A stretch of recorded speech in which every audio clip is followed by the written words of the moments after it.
Imagine um exército que, em apenas um século, conquistou quase metade do mundo conhecido. No século XIII, as hordas mongóis inspiravam terror, eram consideradas uma força imparável, e seu número, nos relatos de contemporâneos e cronistas posteriores, frequentemente atingia proporções fantásticas. Mas quantos guerreiros mongóis realmente marcharam das estepes da Ásia Central até as fronteiras da Europa e do Oriente Médio? Neste vídeo, vamos tentar entender o efetivo real dos exércitos mongóis, analisando dados históricos e respondendo à pergunta: será que o exército mongol era realmente tão grande quanto se imaginava? Lembro que você está no canal História Incrível, um canal para quem realmente ama história. E nós continuamos nossa série de episódios dedicados aos mongóis. Você pode apoiar meu humilde trabalho, como sempre, com um like, uma inscrição e comentários gentis, além de uma contribuição no Patreon ou PayPal. Agora, vamos ao tema do episódio.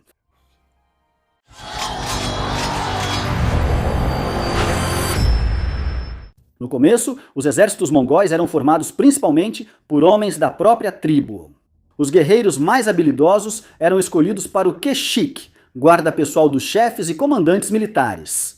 No começo do reinado de Temujin, esses guerreiros de elite somavam apenas algumas centenas. No entanto, desde a fundação do Império Mongol, Temujin mudou radicalmente a estrutura e o caráter das operações militares nas estepes. A principal transformação foi a absorção das tribos vizinhas das estepes. Isso ocorreu durante longas guerras de unificação. Esse processo foi concluído no Kurultai de 1206, onde Temujin foi proclamado Chinggis Khan, o grande Khan das tribos unificadas. Sob seu domínio ficaram os Merquitas, Queraitas, Naimanos, Tártaros, Uigures, Oirates, Buriatos e outros. Essas tribos que antes eram inimigas, agora foram reconhecidas como um único povo sob o nome comum de mongóis. Ao unir os diversos povos das estepes, Chinggis Khan obteve um recurso de mobilização significativo, que foi eficaz graças às reformas militares. Todo homem apto para o trabalho, com idade entre 15 e 60 anos, deveria prestar serviço militar. Os recrutas eram obrigados a trazer pelo menos um cavalo e um conjunto de equipamentos consigo. Se faltasse equipamento ao guerreiro, o comandante lhe providenciava tudo o necessário. O armamento dos guerreiros mongóis podia variar. No entanto, fontes históricas, incluindo textos chineses e crônicas persas, nos permitem reconstruir o armamento típico. Idealmente, cada guerreiro das estepes possuía pelo menos uma armadura, 2 ou mais arcos compostos e várias centenas de flechas. O arsenal podia incluir uma lança longa, uma curta, massa ou machado, faca e isqueiro de pederneira. O guerreiro também carregava sua bandeira pessoal. A parte fundamental do equipamento eram os cavalos. Cada cavaleiro deveria ter pelo menos 3 cavalos, e em média, estima-se que esse número poderia chegar a 6. Isso permitia aos mongóis trocar de cavalos durante a marcha, manter uma alta velocidade de deslocamento e usá-los como fonte de alimento quando necessário. Ao falar da organização das tropas mongóis, é importante citar as tropas não nômades ou de guarnição. Como regra, elas não faziam parte do exército principal das estepes e eram usadas principalmente para serviço de guarnição ou apoio a operações de cerco. Esses destacamentos auxiliares podiam ser formados a partir de povos conquistados e eram chamados de Chairiquis, da palavra mongol Che-Chairek, que significa destacamento ou tropa. Entre essas primeiras tropas de guarnição estavam soldados Jin, que desertaram ou foram capturados durante as campanhas mongóis no norte da China. Esses grupos, mantendo seus oficiais e formação de combate, passaram a ser chamados de Heichun ou Exército Negro. A tarefa deles era manter e proteger os territórios conquistados. Mais tarde, durante as reformas administrativas, unidades significativas do Exército Negro foram reorganizadas segundo o modelo da estrutura militar mongol, o que deu origem ao Xinchun, ou Novo Exército. Todas as unidades do exército mongol recebiam estrutura e objetivos da administração, reunida no Kurultai, uma assembleia. O Kurultai era uma assembleia de tribos, chefes e comandantes militares, onde eram eleitos os khans, nomeados generais e tomadas decisões estratégicas importantes sobre campanhas militares. Esses grandes eventos também eram acompanhados de banquetes, danças e jogos, como era de se esperar em uma grande reunião de milhares de pessoas. Após o Kurultai, o exército partia para a guerra.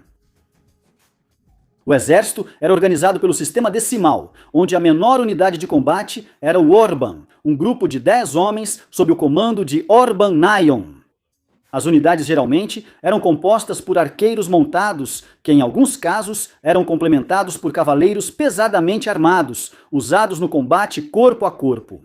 A proporção exata variava, mas de acordo com dados históricos, acredita-se que para cada guerreiro de combate corpo a corpo havia vários arqueiros leves. Portanto, para simplificar nossa contagem, vamos considerar o Orban composto por 6 arqueiros e 4 cavaleiros pesados. Aqui vale fazer uma observação. O termo cavaleiro pesadamente armado eu uso de forma puramente convencional. Esses guerreiros eram muito mais leves e muito mais móveis do que os cavaleiros europeus. Aqui, o termo mais correto seria cavaleiro de armamento médio. Eles podiam estar equipados com lanças longas e escudos.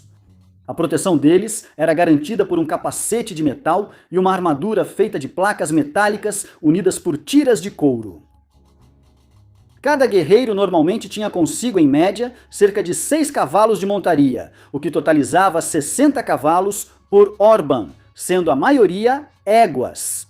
Além dos cavalos de guerra, as tropas provavelmente tinham rebanhos de ovelhas e animais de carga, como camelos, essenciais para a alimentação e transporte de equipamentos. Os guerreiros também podiam ter cães, como os banhars, conhecidos por sua habilidade de pastorear animais e proteger o acampamento. Os guerreiros de um mesmo Orban podiam viver em uma única iurta, ou ger.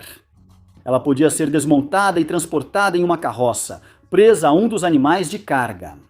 A quantidade de animais com o exército mongol era crucial para o fornecimento de alimentos durante as campanhas. A dieta do exército mongol era em grande parte baseada em produtos lácteos. Os cavalos produziam leite, do qual os guerreiros preparavam kumis, uma bebida láctea fermentada refrescante e nutritiva. Outro alimento comum era o kuruti, uma coalhada seca que era fácil de transportar e podia ser diluída em água. Os mongóis também se alimentavam do sangue de seus cavalos em casos extremos e preparavam carne seca. Para campanhas, como a campanha de Khorezm, cada Orban recebia cerca de 3 a 4 carcaças de carneiro seco que eram cozidas em um caldeirão como espetinhos. Assim, o exército mongol seguiu se desenvolvendo. Mas vamos continuar falando sobre a estrutura do exército mongol. A próxima unidade depois do Orban era o Djagun, que consistia em 10 Orban, ou seja, incluía 100 guerreiros. Eram aproximadamente 60 arqueiros a cavalo e 40 cavaleiros medianamente armados para combate corpo a corpo. Esse destacamento era comandado por Djagun Nayon. Com base em nossas suposições anteriores, o Djagun era acompanhado por cerca de 600 cavalos, aproximadamente 30 ovelhas ou outros animais para alimentação, cerca de uma dúzia de camelos, alguns cães bankhar para proteção e cerca de 5 a 7 carroças com pertences. Em acampamentos, um destacamento desse tipo usava cerca de 10 iurtas. Para alimentar todos esses animais, era necessário um abundante suprimento de capim e água, o que era vital para o avanço bem-sucedido do exército. Como as tropas mongóis dependiam dos pastos, seus movimentos eram frequentemente limitados pela geografia. Se em alguma região os pastos acabassem ou as condições se tornassem inadequadas, o exército precisava ou avançar mais, ou retornar para a estepe. No sistema de combate, o Djagun também podia ser usado como vanguarda de um grupo de batedores chamados Aljinchi, ou seja, aqueles que vão à frente. Os Aljinchi operavam a uma distância considerável, geralmente de 30 a 75 quilômetros à frente da coluna principal, atuando como batedores e incursionistas. Eles procuravam fontes de suprimento, eliminavam a resistência em seu caminho e coletavam informações para o exército. Em tempos de paz, Os Audinti exerciam funções de guarnição, vigiando os territórios ocupados e garantindo seu controle, sinalizando ao exército em caso de necessidade de mobilização de forças contra uma possível rebelião. O próximo nível no sistema decimal era o grupo de 10 jaguns, conhecido como Miangan, que incluía 1000 guerreiros. Assim, cerca de 600 deles eram arqueiros leves a cavalo, enquanto 400 pertenciam à cavalaria média ou pesada. Essa unidade era comandada pelo Miangan Nayon. Com base nas suposições feitas anteriormente, cada Miangan dispunha de um rebanho de cerca de 6.000 cavalos de montaria, cerca de 300 ovelhas, cerca de 100 camelos, alguns cães pastores e até 100 carroças transportando equipamentos e suprimentos de alimentos. Para o acampamento eram necessárias até 100 iurtas, além de uma iurta adicional para o comandante e sua comitiva. O Miangan era considerado a menor e mais autônoma unidade operacional, adequada para realizar operações de combate independentes e, em tempos de paz, para administrar assentamentos nômades, que consistiam não apenas de guerreiros, mas também de suas famílias e do pessoal de apoio. Em tempos de paz, os Miangan podiam ser instalados em territórios conquistados, servindo tanto para a proteção quanto para a coleta de tributos. No início das conquistas, eles exerciam essa função, mas, com o desenvolvimento do Império Mongol, os tributos passaram a ser coletados pelas estruturas estatais. Quando soava o chamado para a guerra, o Miangan era facilmente mobilizado e avançava para os territórios inimigos, frequentemente estando na linha de frente do exército principal. Eles apoiavam as unidades avançadas de reconhecimento Audinchi, criando bases para o abastecimento das forças de vanguarda. Essa estrutura móvel dos Miangan aumentou significativamente a velocidade de deslocamento e a eficiência do exército mongol, o que lhes rendeu a reputação de uma das forças mais ágeis da história militar. Depois, 10 Miangan se uniam em um único tumen, totalizando 10.000 homens, dos quais aproximadamente 6.000 eram arqueiros montados e 4.000 de cavalaria média ou pesada. O tumen era acompanhado por um rebanho de cerca de 60.000 cavalos, 3.000 ovelhas, até 1.000 camelos e cães, além de cerca de 1.000 carroças para transportar equipamentos e suprimentos. Como o tumen era destinado a realizar operações militares significativas, ele podia ser acompanhado por até 500 engenheiros e artesãos, especialistas treinados para construir fortificações e acampamentos, frequentemente recrutados de povos conquistados como a dinastia Jin ou o reino de Xia. Vale ressaltar que cada um dos termos usados para designar as unidades mongóis também se referia a unidades administrativas e territoriais. Por exemplo, o Arban estava associado a 10 domicílios, o Jagun a 100, o Miangan a 1.000, e a população de um tumen era obrigada a fornecer 10.000 guerreiros. O comandante de um tumen era considerado representante de uma grande comunidade nômade, por isso esse cargo era extremamente prestigioso. Os primeiros comandantes de tumen sob Gengis Khan foram seus aliados mais próximos, como Subedei, Djebe, Kubilai e Djelmé. Esses famosos comandantes frequentemente lideravam seus tumen na vanguarda das campanhas de conquista mongóis, atuando de fato como grupos operacionais independentes que abriam caminho para o exército principal. Sua autonomia e capacidade de agir sem o apoio direto das forças principais impressionam e mostram a escala das possibilidades de tais unidades de 10.000 homens. Embora o efetivo de combate de um tumen possa parecer relativamente pequeno no papel, ele era acompanhado por cerca de 60.000 cavalos e milhares de outros animais e pessoal de apoio, que raramente eram levados em conta ao avaliar o tamanho do exército. Isso ampliava consideravelmente as necessidades de recursos dos tumens. Para sustentar uma unidade desse porte, eram necessários vastos pastos e recursos hídricos, estimando-se entre 280 e 850 quilômetros quadrados de terras. Esses números mostram claramente porque os tumen mongóis, como gafanhotos, consumiam vastos estoques por onde passavam, e seus líderes eram obrigados a planejar cuidadosamente os deslocamentos para não esgotar os recursos em uma área muito limitada. Mas a verdadeira dimensão do exército mongol se torna especialmente evidente quando vários tumen se unem em um único exército.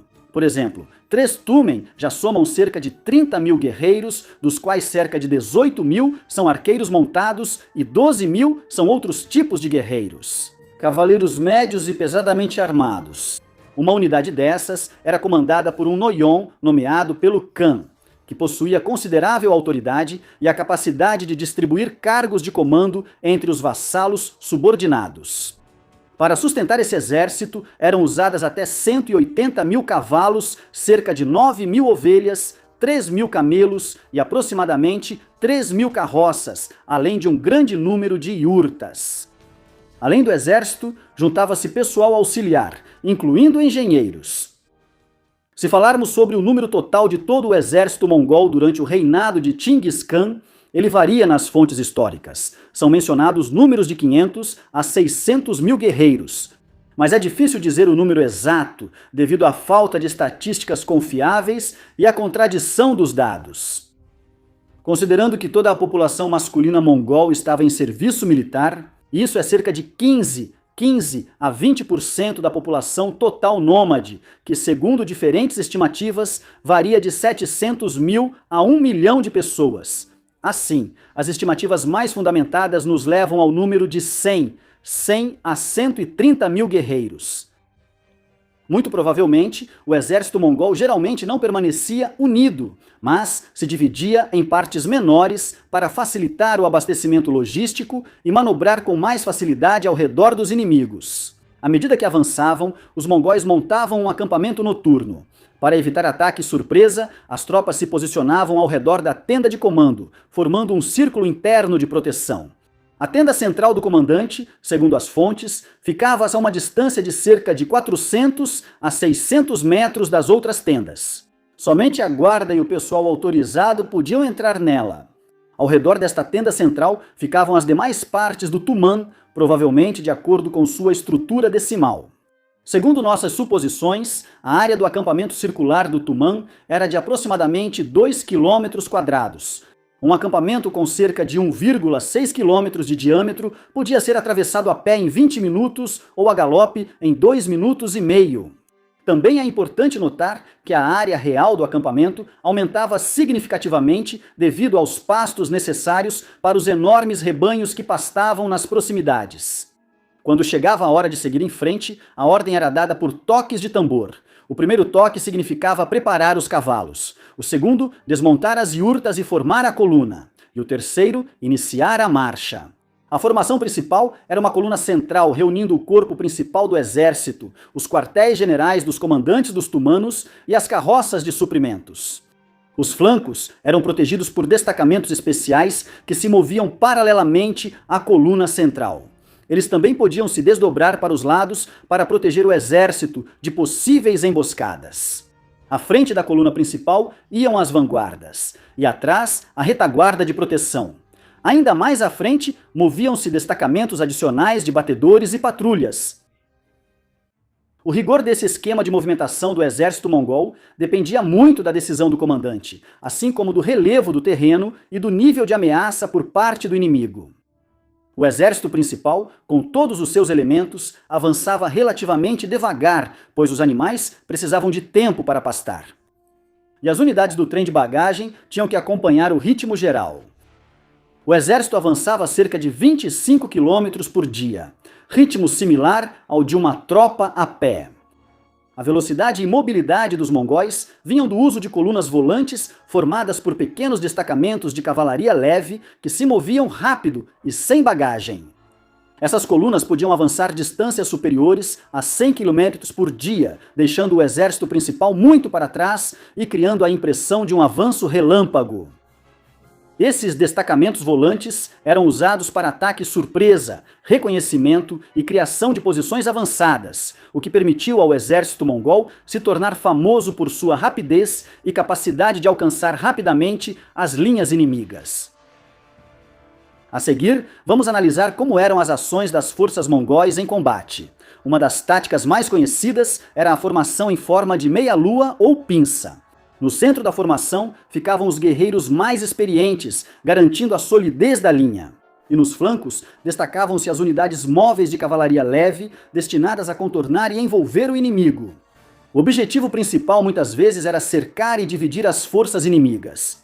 Isso era semelhante à tática da caça nas estepes, onde os cavaleiros encurralavam a presa, fechando o círculo. Isso era feito pelo desgaste do inimigo com ataques em ondas. Os mongóis geralmente se organizavam em 5 linhas, das quais as 3 primeiras eram compostas por arqueiros montados e as 2 de trás por cavalaria média e pesada. A batalha começava com a primeira linha de arqueiros montados avançando e disparando flechas a uma distância de cerca de 300 metros, usando o grande alcance do arco composto mongol.